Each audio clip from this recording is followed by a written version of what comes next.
Okay, so in this case we want to try to find the y and the x-intercept, and given the equation of a straight line 3x plus 5y equals 15, to find the y-intercept we need to find the y-intercept we're gonna make sure that x equals 0, because if you try to graph any line on rectangular coordinate axes, the point that crosses, or the intersection of the line and the y-axis, this is the y-axis and this is the x-axis, so the point where the line intersects the y-axis is called the y-intercept.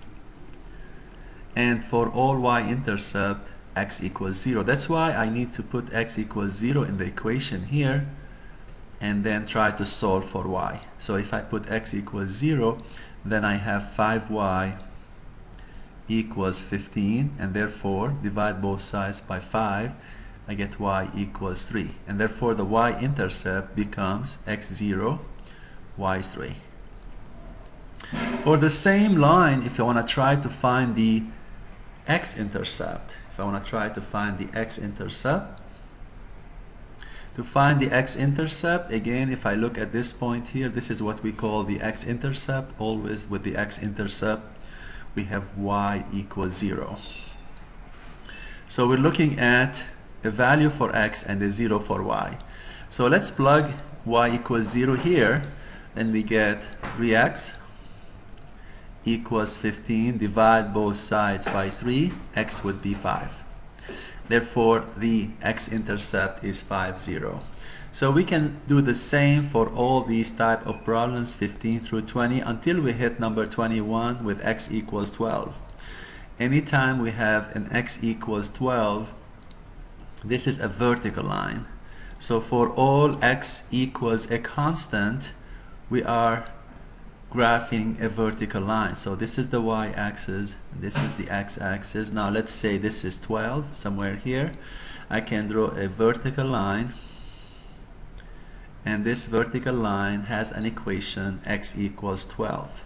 Why is that? Because any point on this line, this point here will have 12, 0. This point here will have 12, and then let's say the value of y is 7. This point here also will have x equals 12, but y would be probably negative 4. So any point on this line will have an x equals 12. Therefore the equation of the line is x equals 12, and we don't have a y-intercept because this line is parallel to the y-axis. The only intercept is the x-intercept, which is 12, 0. On the other hand, when you try to graph a y equals a constant, this is another horizontal line this time. It's not a vertical line, it's a horizontal line.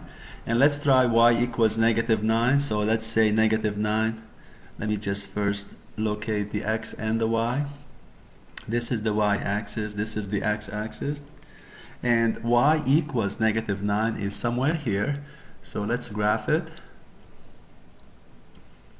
This would be y equals negative 9. It's a horizontal line. And